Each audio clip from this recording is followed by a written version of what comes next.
Stellantis have just reported their Q3 earnings results. In other words, what's just happened over the last 3 months.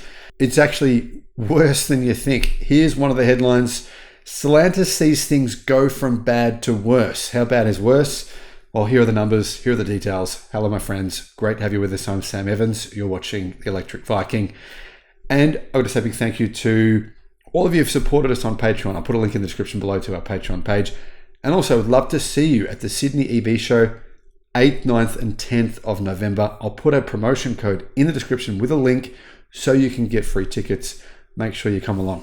Revenue, of course, for Stellantis took a big hit, as you would expect, seeing as sales are collapsing pretty fast. What's really concerning about all of this is that this is not just China. This is actually Europe and the United States as well. The company behind brands including Jeep, Chrysler, Alfa Romeo, and many, many others on Thursday reported a major revenue decline as it moves to slash inventories and boost flagging sales. It has offered huge discounts already on, literally we're seeing Ram, Dodge, Jeep cars with up to 30% discounts.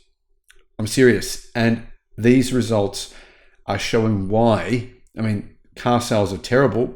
We're looking at numbers of approximately average minus 30% in the United States for those three car brands, Jeep, Ram, Chrysler, Dodge.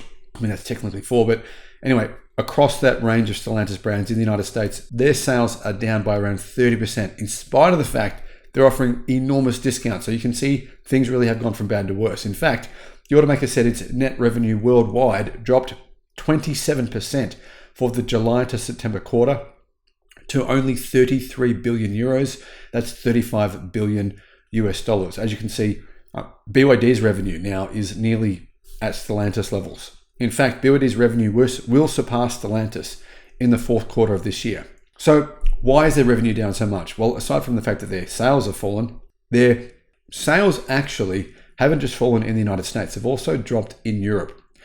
And those are Stellantis' two biggest markets.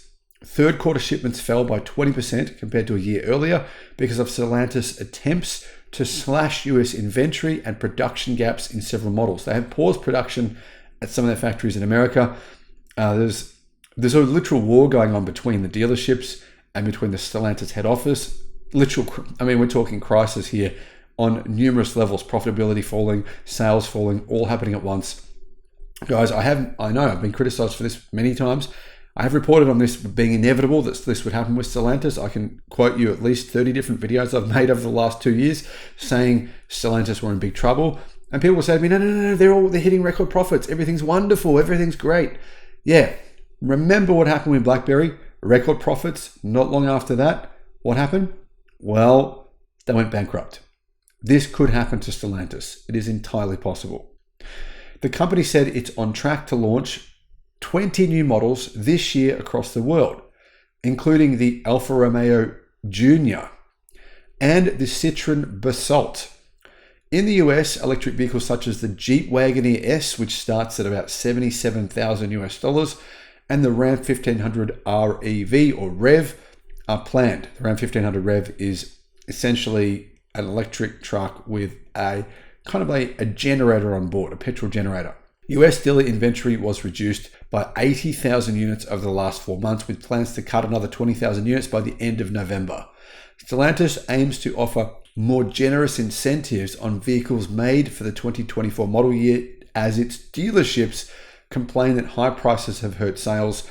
Not only hurt sales, a lot of these dealerships, one of the big problems they're facing is not only are they not making money selling vehicles, but they've got vehicles sitting in their yards that they've paid for, gathering dust and taking up space. Now, revenue in North America fell by 42% last quarter.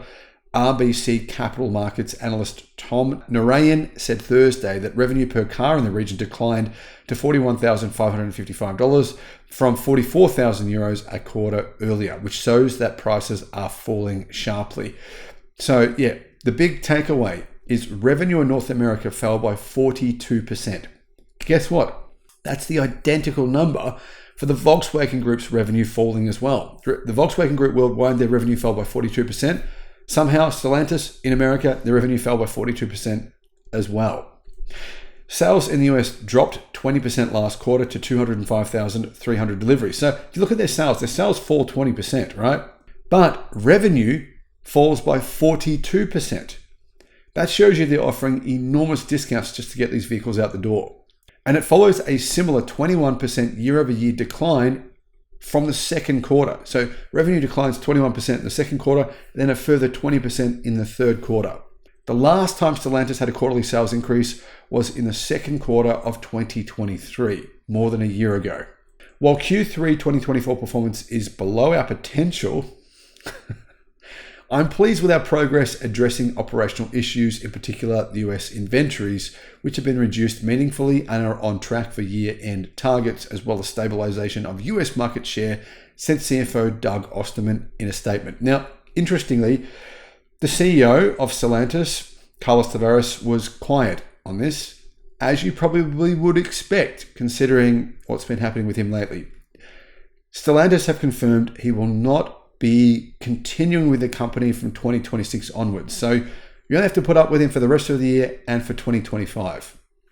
Stellantis' performance in North America has been rough in recent months, plagued by big recalls, plummeting profits, quality issues, executive departures, dealerships having fighting with the head office, and this what's been going on, airing all their dirty laundry out in public. Stellantis CEO targeting having got dealerships in public, dealerships firing back at Stellantis in public.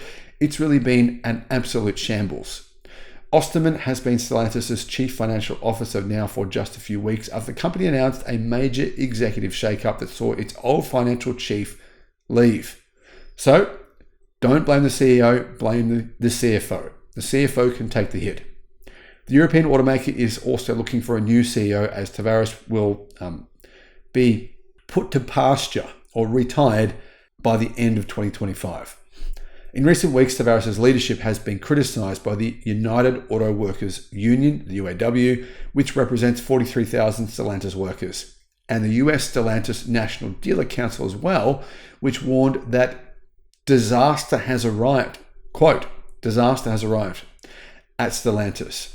An heir to the Chrysler family declared his intent to buy the brand back to save it from Stellantis and lambasted the CEO and other executives at the company. The automaker recently slashed its full-year guidance for adjusted operating income to between 5.5% and 7% for fiscal 2024, down from its double-digit targets, and they cut their forecast for industrial free cash flow. Stellantis also, they have no choice but to significantly increase the number of electric cars they sell in Europe next year and over the next quarter as well, because otherwise they will have to continue to pay Tesla for carbon credits. Tesla has received more than $10 billion now from other automakers for sales of carbon credits in order not to pay fines for polluting. As Stellantis has said that they will have to do so again unless they significantly ramp up their EV sales. However, demand for their EVs is not particularly high, as well, they're not perceived as being particularly good. So really the company is probably even more on fire than Volkswagen is at this point in time. And I don't see any way out here. I mean, they can sell all their brands, half their brands to Chinese car companies, which I'm sure is inevitable. That will happen over the next 12 months. They'll sell some of those to Chinese car brands, but that won't save the company. Keep in mind as well, Stellantis still owe the Italian government $400 million. What is that $400 million for? Well, the Italian government gave Stellantis $400 million to build a battery factory during the coronavirus or during the pandemic time. Now, Stellantis have not built that factory and have said that they have no plans to do so, and yet they still have not repaid that $400 million. That kind of gives you an insight into the true state of the finances of this company. Thanks for watching.